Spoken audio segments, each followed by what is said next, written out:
Man, I tell you guys, lately the weather has been super spotty. The wind's blowing so hard that I can barely get out myself and get anything put together. But this morning, it looks like the wind is gonna finally lay down for just a few hours. So now is my opportunity to get out there and get some footage for you guys. So what I'm gonna do is I'm gonna head over to the storage unit. I'm gonna pick up the sea hunt and meet Billy at the ramp, and him and I are gonna sling a whole bunch of artificials around the sound for redfish, flounder, and trout. So why don't you guys come join me for the day, and thanks again for the support. All right, so this area we're gonna focus on right now is a really nice grass and oyster kind of mixture. The tide is coming out right now, so we can't stay in here too long with the big sea hunt, but what we have is just some oyster beds that go all the way around the grasses, just like you see.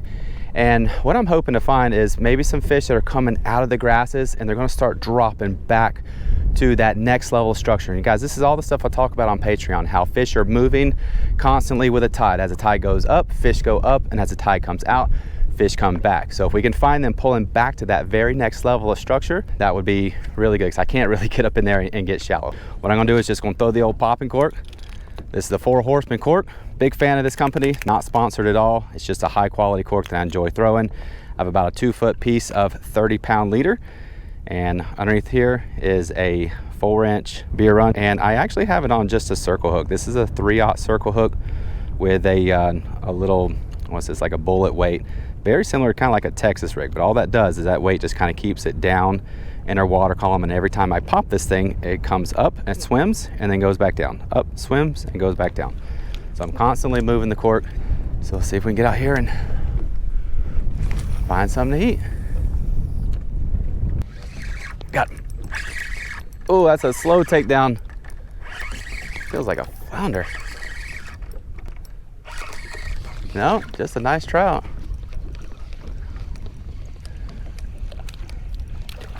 Come here, big girl. All right, Billy, let's not lose her to the boat. That's a nicer one. Ugh. Oh no, Sid. All right, keep your trout. All right, so we are going to spot lock down right here. There's a pretty trout, rolling in probably about 16 inches or so. Got her on the beer run paddle tail. It's a combination of slam shady mixed with a little bit of gold flake down here on the bottom. Me and Billy were just talking about how the water clarity is actually pretty nice over here where we're at today. So we've lightened up on lures, and he caught the his nice little trout back there on slam shady. I got this guy on beer run, and we're just gonna keep working around, see how many of these guys we can catch. All right, so let's go ahead and dispatch this fish. But before I do, take a look at the bottom of her, if she'll let me grab her. She's all beat up red. See that? All that red down there is from the oyster shells where she lives. Got a little bit of a scarring on her tail here, a little bit of up top right here. But just really interesting. These fish, they don't mind getting beat up on those shells like that. Redfish, 100% don't care. Trout, I thought it'd be a little bit different story, but we'll go ahead and get her dispatched. So what I'm gonna do is I'm gonna take my 5-inch sword utility knife, really nice knife, and just stick her right in between the eyes. Just like this, and that will put her out. So there we go. I just cut right in between, take it right on up. As soon as you hit that brain, bang, like that, she's done. So see, there's no more movement, and that fish is humanely dispatched. So now I'll take my knife, I'll go right up underneath these gills, just like that. Cut a little bit there, come underneath that chin, cut through there, cut underneath like that there, throw in a live well, clean up the blood, and then I'll turn the live well on recirculating, and that'll just recirculate all that blood out. Then once she's not bleeding anymore, like you can see, the blood is coming out here, and I'll throw her on ice.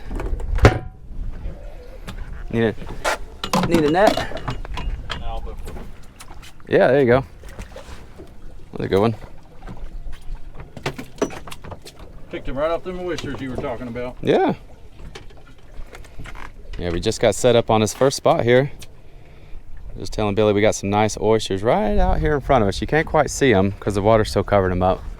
And first cast, got him on slam shady. Well, that's gonna be a nice sized trout. I just got swirled on too. The chartreuse is back, baby. Yeah. That's a good one. All right. That'll make length. There's dinner for you. Yeah. There you go, chartreuse. It's a 4-inch diesel minnow. Just got a little red jig head here. Good color. If it ain't chartreuse, it ain't no use, right? Boom. Good fish, man. We were just talking about how we weren't going to use chartreuse anymore. I know. Chartreuse is for old timers and people that want to catch trout. Gotcha. That's a good one. Oh, that's a good one. That might be a redfish there, buddy. Nope, that's a big old trout. Yeah, that's a good trout. Boy, she kept me pinned for a minute. Ready? Right here, buddy. Woo! It's a decent one. She's a good one. Yes, sir. All right, there we go. There's a nice, big, healthy girl. There's that lure I just showed you. Of course, the wind's picking up. You can see it blowing off of my hood here. But that girl right there got a big old tummy on her. She's been eating really good. Got her off a little spot right here. Doesn't look like much of what we're fishing, but underneath the water, that's where the magic is. Fish around these oyster beds. I'm telling you guys, this is a good trending type of spot to find fish. Find these oyster beds. But that's a beauty there. I'm gonna go ahead and get her brain bled, put her in a box. That'll be dinner. All right, so change of plans. If you can't tell already in the background behind me, we have a massive storm that's blowing in. It actually looks like this on the phone. So we're gonna get dumped on if we don't get out of here. So we're gonna head back to the house. We're gonna call it for today. And what I'm gonna do is I'm gonna come back out here tomorrow, and I have a short window to fish tomorrow. And I kind of got a little different strategy change. I want to really just try to dial in on some bigger fish. So I'll try to get some big baits as I leave the dock in the morning and just start bouncing around some of these spots and just see if I can find something. Big trout, big redfish, big flounder, something to kind of mix it up. But as far as today goes, we're out. So I'll see you tomorrow.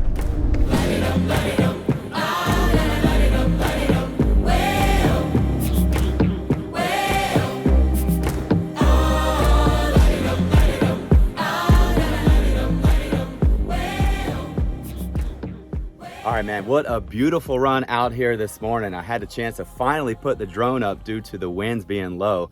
And I tell you guys, it's gorgeous out here. But unfortunately, this weather is not gonna hold. This wind's gonna kick up in about an hour and a half or 2 hours. So I'm under the gun to get out here and try to do my best to catch something. Now, my goal today is to catch big fish, you guys. Big trout, big redfish, big flounder. And the way I'm gonna target those fish is I'm gonna throw bigger baits.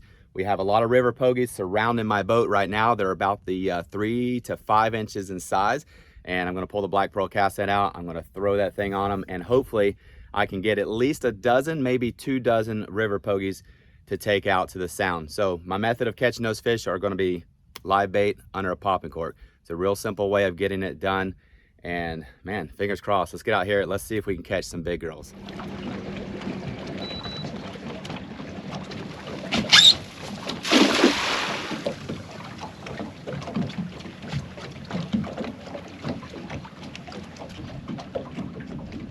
That'll smash them. That's gonna smash them. That was a big old pancake there. Gosh, boy. I do love this black pearl cast net, guys. This thing is 1.6 pounds per foot, 8-foot cast net. It throws great. And there we go. There's about another dozen. Oh yeah. Yeah, that's another dozen there. So I'll throw this net one more time. I don't want to bore you with that, but I did want to show you guys that we are going to be fishing with some live bait today. So let's get a little bit more on board, and then we're going to head towards the sound and see what it looks like. The wind's calling for about 12 to 15 out of the east, so Lord knows what it's going to be like. But I don't want to be up in this river fishing this time of year as much as I possibly can. I want to be out there where it's salty. So let's get some more bait, and I'll see you out at the first spot. All right, big bait, big bite, they say, right? We're not throwing shrimp today. We're throwing some good sized profile. And there we go. Let's start with this girl. We got a couple little guys. We'll get them out of there. And here we go, guys. That's about a 4.5 to a 5-inch size pogie, which should get some attention. I have some bigger ones in there. I have some 6s and some 7s. But let's throw this girl right here. So I'll get her, if she'll play along, to open up her mouth.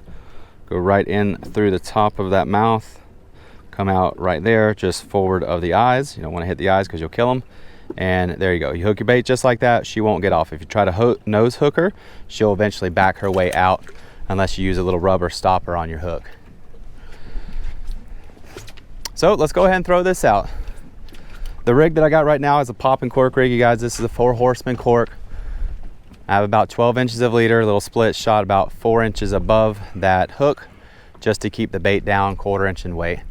And I'm just going to work some shells. I got a little bit of a drop off right here in front of us, and I'm going to see if I have any good trout kind of sitting in that drop off. Now unfortunately I got a big patch of grass right here in front of me that's blowing in from the big king tides, or the big tides we've been having the past couple days. But I'll throw this girl out here, just let it kind of work across, pop it a couple times, and we'll see if we can find a big fish. I'm in the mood to pull some big trout. I could go for a big trout or a very big redfish. Got him. Oh, that's a good one. That's a good one. Redfish? That might be a big red. Oh, please be a trout. Please be a trout.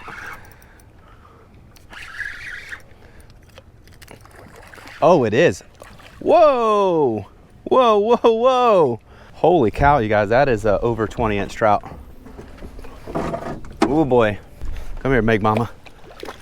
Got her. Holy cow, you guys. Yeah, that's over 20 for sure. Woo! I was just talking about big bait getting big bites. And we got big bites. All right, so let's go ahead and hook Big Mama here with the bogas. I don't want to overhandle her too much. Go ahead and wet my hand. And how about that big girl? You want to talk about apex predator, you guys? That that is her, throwing big baits, catching very, very big trout. So let's come over here. Let's check her measurement real quick. That is a 20.5-inch trout. So I tell you guys, with these big trout like this, over 20 inches, we got to let them go back. These are the big fish that are putting more trout out there for all of us to catch. And we got to take care of our fishery, guys. We have to keep conservation in mind. Do I want to keep fish today? Yes. Does my wife want me to bring this fish home? Yeah. Is this fish coming home? No, it's not. This girl right here is going back. So let's go ahead and set her right back in. I got the bogas clipped in still. We'll take control of her. Thank you, Lord. What an absolute beautiful fish that was. Make sure we got the release on film here. And unclip. There she goes.